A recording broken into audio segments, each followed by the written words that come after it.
Isabelle Perron, est-ce que tu es déjà allée dans des parties de bureau? On a très peu de parties de bureau.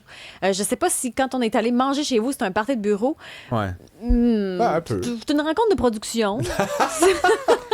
Je sais pas si je l'ai déduite de mes dépenses. Ben, tu sais, il n'y avait pas vraiment d'alcool. Il y avait, tu sais, c'était pas. Peut-être que je demande à mon comptable. Il n'y avait pas d'alcool? Ben, une petite consommette. Je dois faire une petite bière, non? C'est moi qui ai apporté le prêt-à-boire. C'est vrai? Ben oui. Merci, d'ailleurs. Sophie Mongeon. C'était un potluck, c'était pas un party de bureau, cette affaire-là.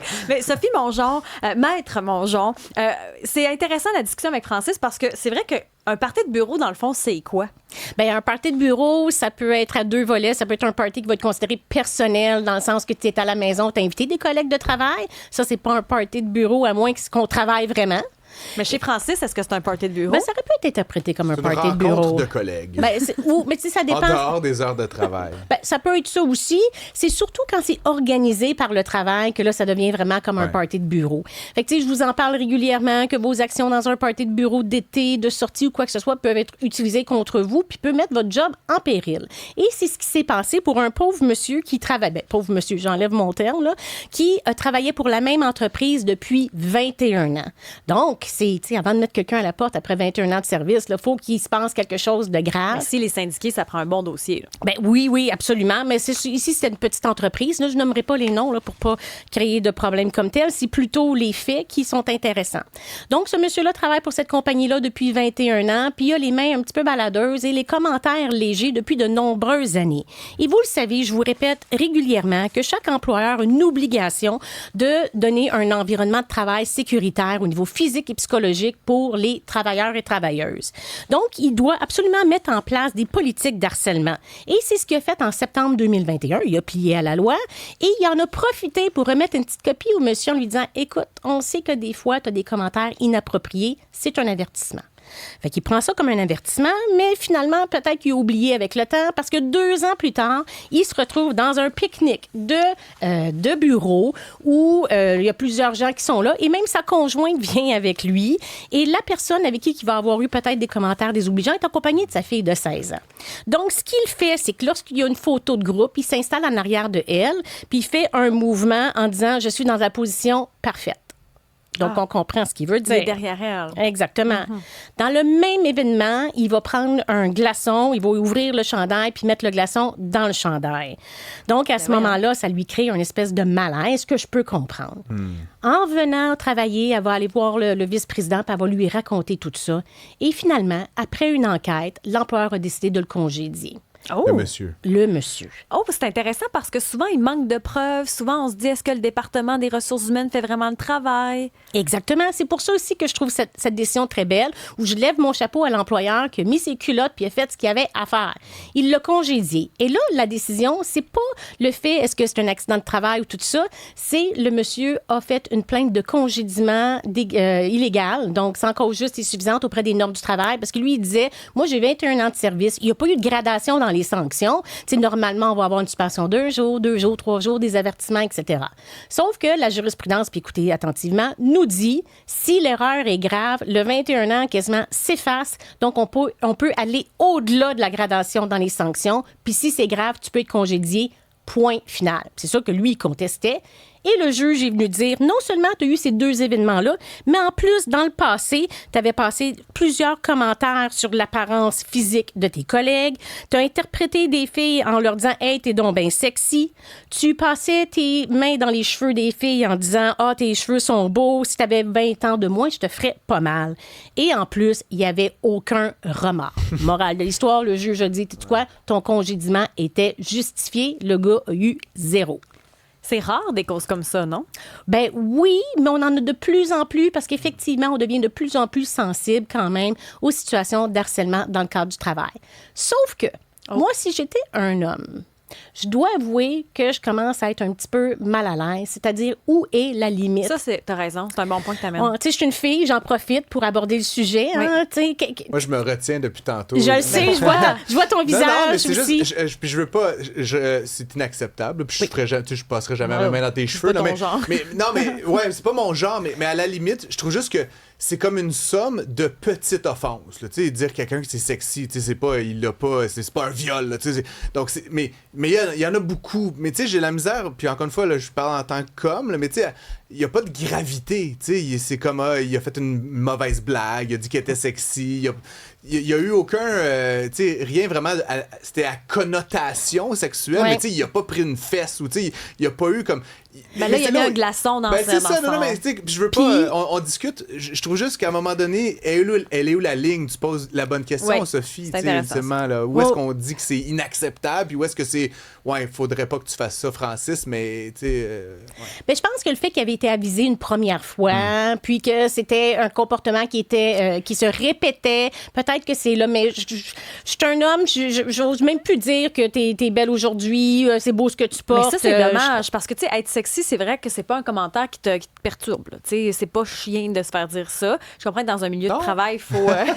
Moi, j'utiliserais... Mais comme moi, je complimente souvent les femmes sur leur apparence vestimentaire. Mais tu vas dire, sont beaux tes souliers. Ben, c'est ça, mais tu sais, parce que j'aime ça aussi m'habiller, je mets des belles cravates, je mets des running shoes colorés. Fait que, tu sais, c'est ça, tu sais, mais fait que c'est un commentaire sur un choix quasiment matériel. Ouais. Je vais pas dire c'est bien moulant ton top. Tu sais, à un moment donné, c'est là où sexy, on rentre, il me semble, dans un autre registre, là, finalement. Mais est-ce que ce monsieur-là peut être aussi un cas de figure pour l'entreprise de dire, hey, voici, il y a une limite à un moment donné, il faut que ça arrête? Tu sais, que la conséquence, oui, après 21 ans, il est mis à pied, mais c'est aussi un message à envoyer aux autres employés. Absolument, absolument. Donc, c'est un comportement qui n'est plus accepté et il y a eu le châtiment ultime. Là. Le congédiement là, en droit du travail, c'est le châtiment ultime. Donc, lui, il y a eu la pénalité absolue, la plus grande qu'il pouvait avoir. Là.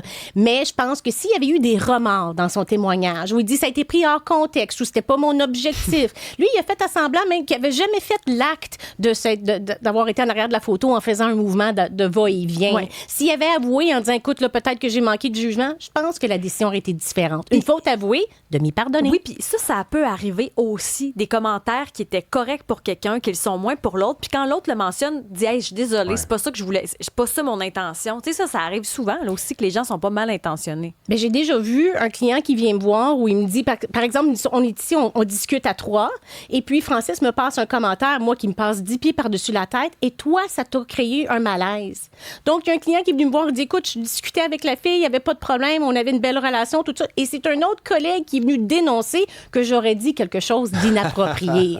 Oui, on n'a pas tous la même sensibilité au langage, évidemment, mais je pense, encore une fois, puis il y a une autre dimension à cette analyse-là, la question des générations. Oui. Là, je veux pas, encore une fois, je veux aucunement dédouaner des comportements, mais tu sais, je veux dire, on a l'âge qu'on a.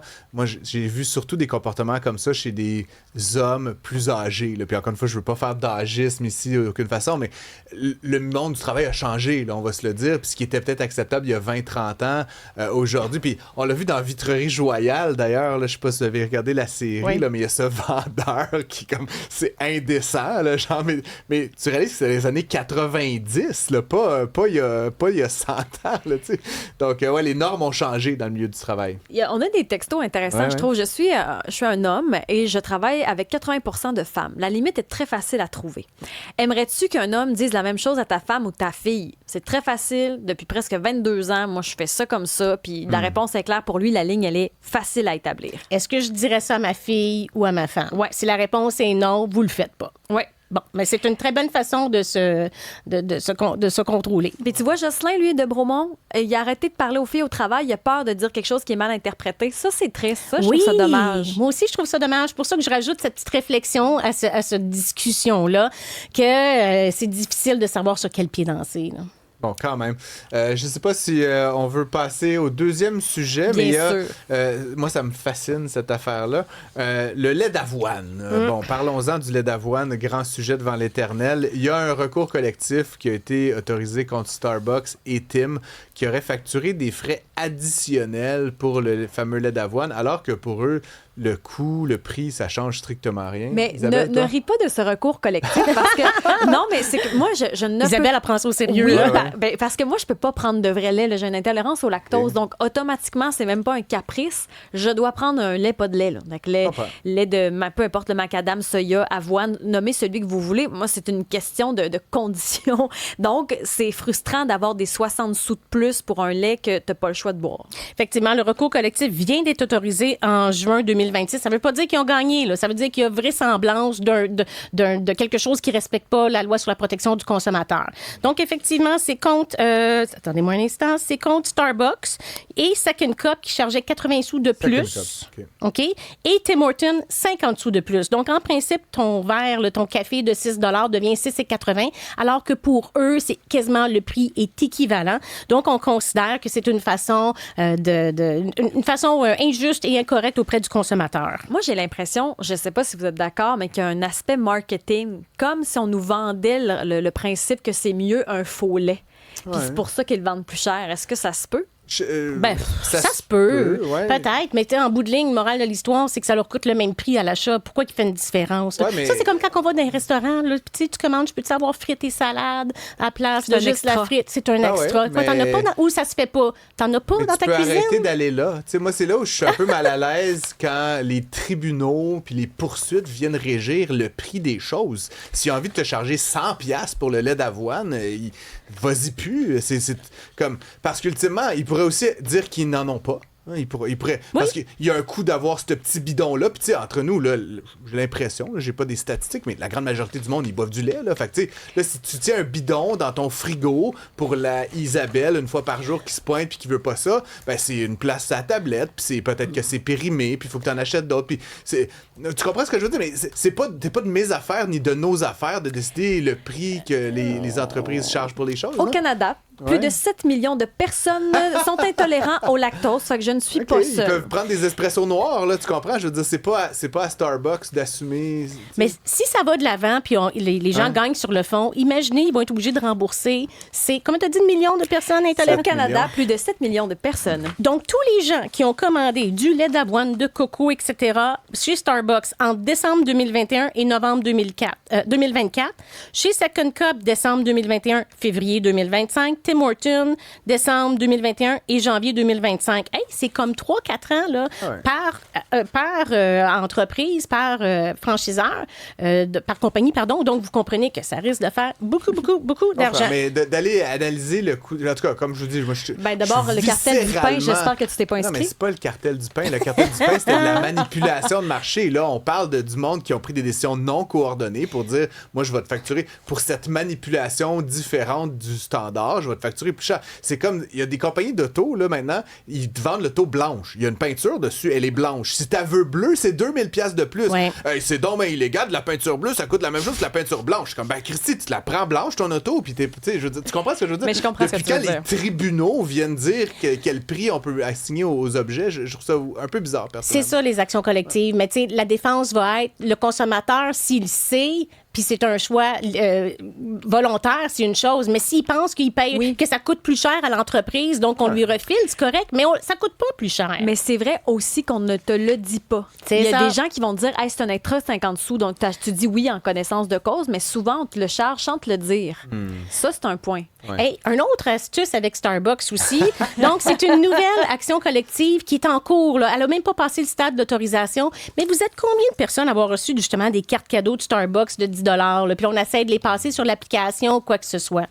Le problème, c'est ceci. J'ai vu ça passer. Oui, hein, donc justement, c'est l'histoire là, en février 2026. Ça, c'est l'histoire type là, qui commence l'action collective. Il dit, moi, j'ai une carte cadeau de 10 je m'achète une première boisson, il me reste un solde de 1,32 sur ma carte. Fait que là, je fais une autre commande. Fait que je m'attends à passer ma carte de 1,32 puis payer la différence. Ouais. Et non, on va vous répondre, non, il faut que tu remplisses ta carte. Pour pouvoir... Fait que là, finalement, tu te ramasses toujours avec un solde de 33,33, de 5,12 et 8,21. Et là, t'es pris avec une carte bloquée à 8,21 que tu peux jamais encaisser parce qu'on t'oblige à remplir ta carte à chaque fois. Donc, Starbucks vous maintient en otage comme client. Qu'est-ce que vous en pensez de tout ça? Est-ce que c'est légal de faire ça? Bien, c'est ça. Ça, c'est l'autre action collective qui est demandée contre Starbucks actuellement. Et tu vois, autant on charge le prix qu'on veut, autant je retourne ma veste complètement. Ceci est inacceptable. Ça n'a pas de sens. Je t'ai prévendu une carte. C'est donc des dollars équivalents. Tu dois accepter ces dollars-là. Je veux dire, tu peux pas m'obliger constamment. Puis c'est drôle. D'ailleurs, j'avais écrit un article là-dessus il y a 10 ans, quand ils ont lancé le là, les premiers programmes là, avec le téléphone intelligent. Starbucks, à tout moment, a 2 milliards de dollars d'argent dans ses poches de cartes prépayées qui, éventuellement, là, tu utilises, puis là, t'en remets, puis là, Mais c'est-à-dire qu'ils ont 2 milliards qu'ils peuvent mettre, genre, sur la bourse, générer 5, 6, 7, 8%. Puis il y a aussi à peu près 200 millions à chaque année de ce qu'ils appellent du breakage. C'est du monde qui achète des cartes puis qui les réclame jamais. Fait que c'est du pur profit. Ils prévendent des cafés qu'ils n'ont jamais à vendre. Moi, je suis d'accord avec toi là-dessus. Je suis d'accord sur, effectivement, ta carte, tu l'as payée. Moi, je trouve que ça n'a pas de bon sens. Tu as un solde de 3,12 $, ton café te coûte 7 $, ben, tu prends ta carte puis tu payes la différence. Tu n'es pas obligé de remplir ta carte à chaque fois. Sophie Mongeon, on manque de temps, mais on avait plein de beaux sujets. Tu vas nous en garder quelques-uns pour la semaine prochaine. C'est sûr, que tous les lundis, mercredis. Hâte de te revoir. La morale de l'histoire, on va se faire du café à la maison.